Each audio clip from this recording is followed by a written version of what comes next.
Halo teman-teman, apa kabar di sana? Semoga kita semua selalu dalam keadaan yang baik ya. Selamat datang di channel Next Chapter. Kali ini aku akan menceritakan film animasi petualangan seru dan syarat pelajaran hidup yang baik yang berjudul Up. Oh ya, karena ini channel baru, jangan lupa untuk like dan subscribe ya teman-teman. Karena itu mendukung aku lebih bersemangat untuk membuat konten yang lebih baik lagi. Oke, selamat menonton. Hope you'll enjoy.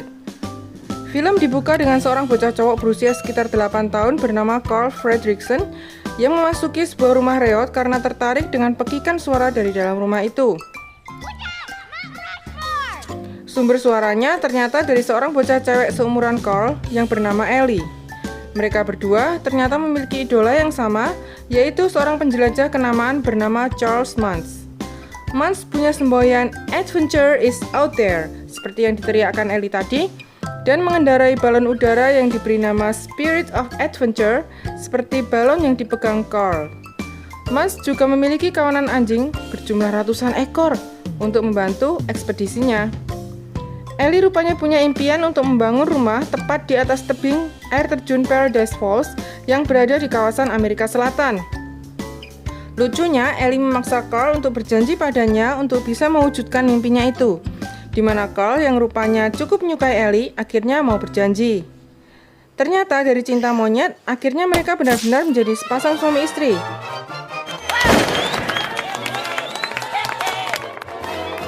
Mereka lalu membeli dan merenovasi rumah reot yang biasa mereka pakai sebagai markas petualangan mereka sebagai rumah tinggal.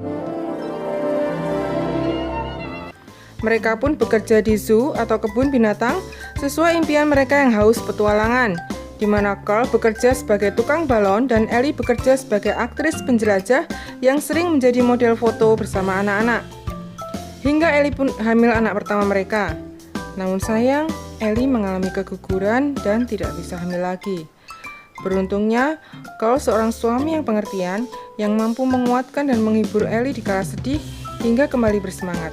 Maka mereka pun tidak lagi meratapi nasib buruk yang menimpa mereka dan bertekad mewujudkan mimpian Ellie untuk tinggal di air terjun Paradise Falls secepatnya. Mereka pun rajin menabung demi rencana mereka itu. Namun, seperti umumnya kehidupan, selalu ada masalah yang datang, baik kecil maupun besar, di mana uang tabungan mereka selalu terpakai untuk menyelesaikan masalah-masalah yang ada. Seiring berjalannya waktu, akhirnya mereka menjadi tua, dan uang tabungan mereka pun sayangnya belum juga cukup untuk mewujudkan impian Ellie. Menyadari hal itu, Carl yang sekarang sudah menjadi kakek-kakek segera membeli tiket perjalanan untuk 2 orang menuju Amerika Selatan demi membahagiakan Ellie. Ya, paling tidak bisa mengunjungi Paradise Falls, pikir Carl. Sayangnya belum juga berangkat, Ellie jatuh sakit sehingga perjalanan yang telah direncanakan tidak dapat dilaksanakan. Akhirnya Ellie pun meninggal. Jadinya hari-hari Carl terasa sepi tanpa keceriaan Ellie dan dihabiskan sendirian saja.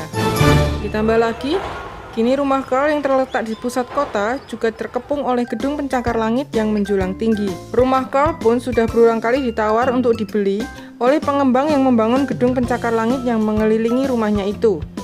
Namun, Carl tetap kekeh tidak mau menjualnya. Suatu hari, Carl kedatangan seorang bocah pramuka gemuk bernama Russell yang bikin gregetan karena si Russell tidak mau pergi sebelum Carl mau ditolongnya. Padahal Carl tidak butuh pertolongan apa-apa, tapi si bocah tetap ngotot demi mendapatkan lencana pramuka terakhirnya, yaitu lencana menolong Manula yang akan membuat Russell naik pangkat menjadi pramuka senior penjelajah alam liar. Demi mengusir Russell, akhirnya Carl bersiasat dengan menyuruh si bocah pramuka mencari Snipe, seekor burung yang sering masuk pekarangan rumah dan memakan tanamannya. Yang tentu saja, Snipe itu sebenarnya tidak ada. Russell yang termakan siasat Carl menyanggupinya dan langsung beranjak pergi untuk mencari Snipe. Terjadi insiden kecil saat kendaraan berat proyek tetangga Carl tidak sengaja menabrak kotak pos rumah Carl. Salah seorang pekerja proyek ngotot akan memperbaikinya, tidak tahu bahwa di kotak pos itu ada kenangan Carl bersama Ellie, di mana tercetak cap tapak tangan mereka di sana. Carl yang takut kotak pos kenangannya itu semakin rusak menjadi emosi sehingga memukul kepala pekerja proyek itu dengan tongkatnya hingga berdarah. Hal itu dijadikan alasan bagi si bos proyek itu untuk menuntut Carl secara hukum demi tujuan menguasai lahan si kakek. Carl diharuskan menjadi penghuni panti jompo oleh pengadilan. Namun saat menyiapkan barang-barang yang akan dibawa besok paginya, Carl sempat membuka diari petualangan Ellie lagi dan teringat akan janjinya pada sang istri yang belum bisa dipenuhinya, yaitu pergi menuju Paradise Falls. Maka semalaman Carl menjalankan suatu rencana untuk mewujudkan impiannya itu. Saat dijemput 2 orang petugas panti jompo esok harinya, tak disangka Carl membuka selubung berisi banyak sekali balon yang sudah diisinya dengan gas helium, sehingga bisa terbang dan kuat mengangkat rumah Carl.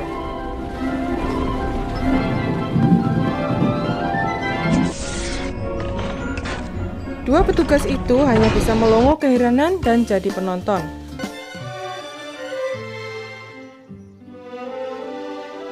Penerbangan menuju Amerika Selatan itu awalnya berlangsung lancar, di mana Carl berpedoman pada peta dan kompas. Namun di tengah keheningan, tiba-tiba terdengar ketukan di luar pintu rumah Carl yang tentu saja secara logika tidak mungkin ada orang yang bertamu karena rumah itu sedang berada di langit, kan? Tamu misterius itu ternyata si bocah pramuka Russell yang sedang berada di bawah teras rumah Carl mencari Snipe saat rumah itu terangkat terbang tadi. Sesaat kemudian ada kejutan yang lebih besar bagi mereka. Saat rumah terbang Carl menghadapi gerombolan awan cumulonimbus alias awan gelap pembawa hujan badai. Usaha Carl untuk menghindari awan tersebut gagal, sehingga rumah terbang itu memasuki area badai petir yang parah karena mereka berada di pusatnya. Setelah berjuang habis-habisan menyelamatkan barang-barang yang berterbangan di dalam rumah akibat badai itu, Carl akhirnya pasrah dan pingsan. Hingga tahu-tahu dia dibangunkan oleh Russell esok paginya yang menginfokan bahwa mereka sudah berada di atas Amerika Selatan, dan Russell yang mengendalikan rumah terbang itu dengan bantuan GPS saat si kakek tak sadarkan diri. Maka Carl lantas melepas sejumlah balon agar rumah itu bisa turun ke bumi. Setelah proses yang cukup menegangkan, di mana rumah itu nyaris menabrak menara batu karena cuaca yang berkabut parah, Carl dan Russell juga terlempar keluar rumah dan hampir saja mereka terjun ke jurang.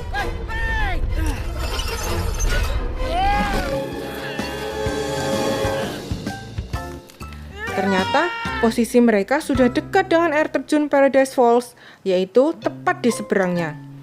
Mereka berhasil menahan rumah yang melayang itu dengan mengikatkan selang penyiram tanaman rumah itu pada tubuh Carl.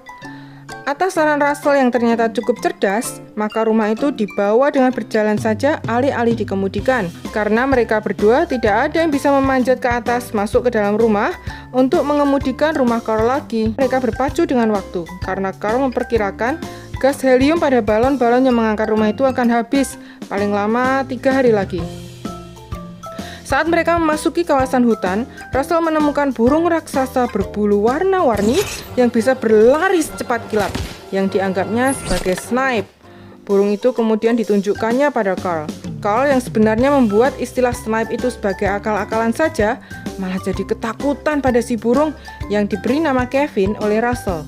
Selanjutnya, Carl dan Russell yang kini ditambah Kevin lantas melanjutkan perjalanan. Saat melewati area berkabut tebal dan banyak terdapat batu-batu besar, mereka bertemu seekor anjing jenis Golden Retriever bernama Duck yang hebatnya bisa bicara bahasa Inggris karena kalung canggih di lehernya. My name is Doug. I have just met you and I love you. Kalung canggih itu juga berfungsi sebagai alat komunikasi dan GPS bagi Duck dan kawanan anjing lainnya. Duck lantas menerima video call dari Alpha, seekor anjing Doberman yang menjadi ketua kawanan anjing, yang bertanya apakah Duck sudah menangkap burung buruan mereka alias si Kevin. Setelah melihat memang ada Kevin bersama Duck, maka Alpha dan 2 anjing lainnya pergi menyusul ke tempat Duck berada berdasarkan sinyal GPS dari kalung Duck. Malamnya saat mereka berkemah dan menyalakan api unggun, Russell meminta Carl untuk berjanji melindungi Kevin karena takut Kevin akan diculik oleh Duck, di mana Carl lantas menyanggupinya dengan setengah hati. Paginya, terungkap bahwa Kevin adalah seekor burung betina yang ternyata pergi keluar dari sarangnya untuk mencarikan makan bagi anak-anaknya. Kini, Kevin mendengar suara anak-anaknya yang memanggil-manggilnya, sehingga Kevin pun segera pergi. Bersamaan dengan itu datang 3 ekor anjing yang kemarin, di mana sang ketua Alpha langsung memarahi Doug yang kehilangan Kevin. Kawanan anjing itu lantas menggiring rombongan kakek Carl menuju markas mereka, di mana terdapat ratusan anjing di sana. Kejutan besarnya adalah tuan dari anjing-anjing itu termasuk Doug ternyata adalah sang penjelajah legendaris Charles Mance yang kini usianya pun sudah sangat lanjut, namun masih tampak sehat, bahkan tidak perlu memakai tongkat jalan seperti Carl. Menyadari Carl adalah fans beratnya, Charles Mance pun lantas mengajak Carl dan Russell untuk masuk ke dalam balon udara Spirit of Adventure-nya. Di dalam balon udara itu, Carl dan Russell diajak tur oleh Charles Mance menyaksikan semua koleksi buruan sang legenda, yang kebanyakan adalah kerangka hewan-hewan eksotik dan langka di dunia dari setiap ekspedisinya. Dinner is ready. There you go, big fella. Thank you, Master. Lantas mereka pun dijamu makan malam. Saat itulah Charles Mance menceritakan misinya berada di tempat itu, yaitu untuk mendapatkan permohonan maaf dan pemulihan nama baiknya dari Komite Penjelajah Nasional Amerika yang telah mencabut keanggotaan Charles Mance karena dianggap melakukan penipuan pada dekade 1920-an. Kerangka burung yang dibawa Mance kala itu dianggap pihak komite adalah hasil rekayasa, maka Mance yang bertekad membuktikan kebenaran penemuannya lantas menetap 70 tahun lebih di Paradise Falls untuk menangkap hidup-hidup burung itu alias si Kevin dan menunjukkannya pada Komite Penjelajah Nasional untuk mengembalikan kehormatannya. Melihat fakta bahwa burung buruan Charles Mance itu si Kevin membuat Carl langsung salah tingkah. Sialnya, si Russell yang polos malah buka kartu bahwa kerangka burung itu mirip Kevin, yang langsung menyadarkan Mance bahwa Carl dan Russell sebenarnya mengetahui burung itu. Maka kaburlah mereka berdua keluar dari balon udara Mance. Lantas Carl dan Russell dipandu Doug yang paham luar dalam daerah itu. Maka terjadilah kejar-kejaran yang panjang dan seru antara Carl dan kawan-kawan dengan kawanan anjing Charles Mance, melompati bebatuan cadas dan menghindari jurang yang curam. Go on, Master! I will stop the dog! Hingga kejar-kejaran itu terhenti saat Kevin berhasil melompati sebuah jurang yang panjang, namun terluka kakinya akibat gigitan si Alpha yang sempat menggantung di kaki Kevin sebelum terjun ke sungai ke dasar jurang.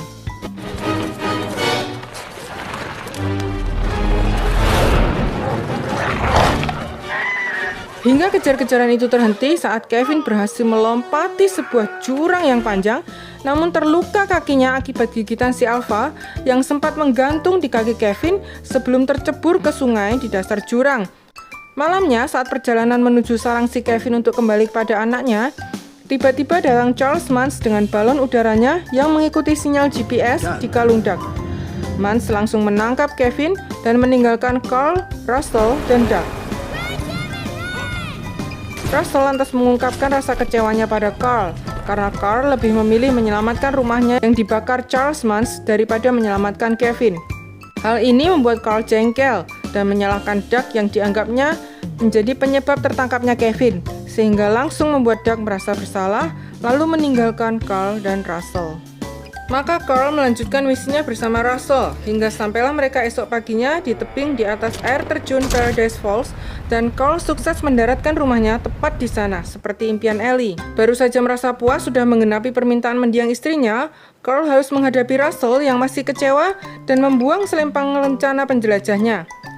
Saat berada di dalam rumah dan membuka-buka lagi diari Ellie, tempat seluruh kenangan perjalanan hidup Carl dan Ellie tersimpan, Carl lantas terpaku pada pesan terakhir mendiang istrinya yang ditulis di lembar terakhir buku diari itu yang berbunyi, "Terima kasih untuk petualangan kita, kini carilah petualanganmu yang baru."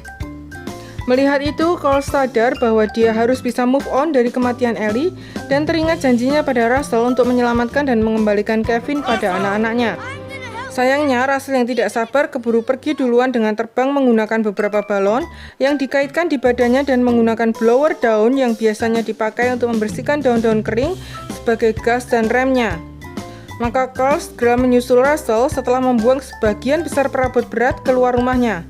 agar balon-balon berisi helium yang jumlahnya sudah berkurang banyak mampu mengangkat rumah Carl agar bisa terbang lagi.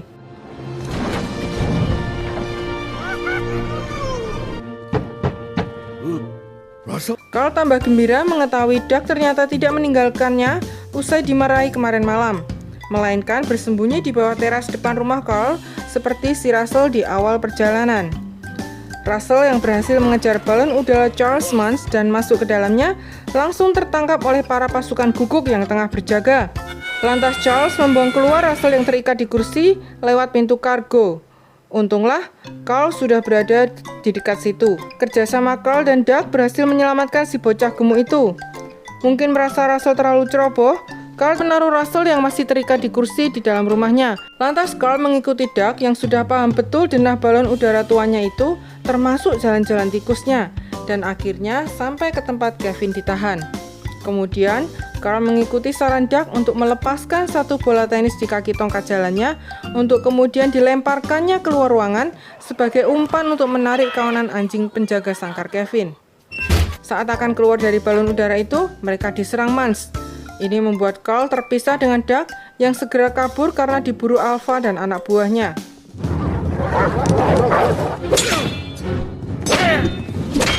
Doug akhirnya terpojok di ruang kemudi dan tidak sengaja menyenggol tuas keseimbangan yang langsung menyebabkan balon udara itu oleng dan hampir saja membuat Carl terlempar keluar lewat jendela. Carl dan Kevin segera kabur melalui jendela itu menuju bagian atas balon udara agar bisa kembali menuju rumah terbangnya. Hingga akhirnya pada suatu kesempatan Carl berhasil menjatuhkan Mans. Kembali ke Doug yang terkepung sendirian di ruang kemudi dan harus menghindari gigitan buas si Alpha. Dalam suatu kesempatan, Doug berhasil memasangkan topi rasa malu yang pernah dipakainya ke leher si Alpha. Bersamaan dengan itu, tombol suara di leher Alpha menjadi rusak dan mengubah suara Alpha yang awalnya terdengar zerom menjadi lucu dan tidak menakutkan lagi. Ini membuat para anak buahnya malah menertawakannya.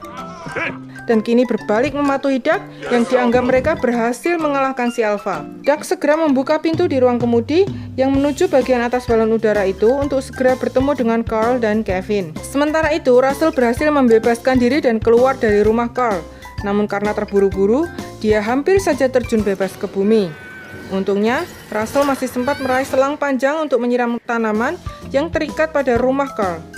Bersamaan dengan itu, muncul 3 pesawat tempur yang dipiloti para guguk yang langsung menembaki Russell dengan rentetan rudal. Yang lucunya tidak bisa meledak dan malah mirip jarum suntik. Russell menggunakan muslihat memanggil tupai yang berhasil membuat para pilot guguk itu mendadak kegirangan. Akibatnya ya saling bertabrakan deh. Russell segera mendaratkan rumah terbang itu ke bagian atas balon udara untuk menjemput yang lain. Tiba-tiba muncul Charles Mans yang ternyata masih hidup setelah berhasil berpegangan di tangga saat dijatuhkan Carl tadi. Mans yang marah mulai menembaki balon-balon agar rumah Carl tidak bisa mengudara. Maka Carl yang terlempar keluar dari rumahnya mati-matian memegangi selang penyiram tanaman yang terkait dengan rumahnya agar tidak jatuh ke bumi.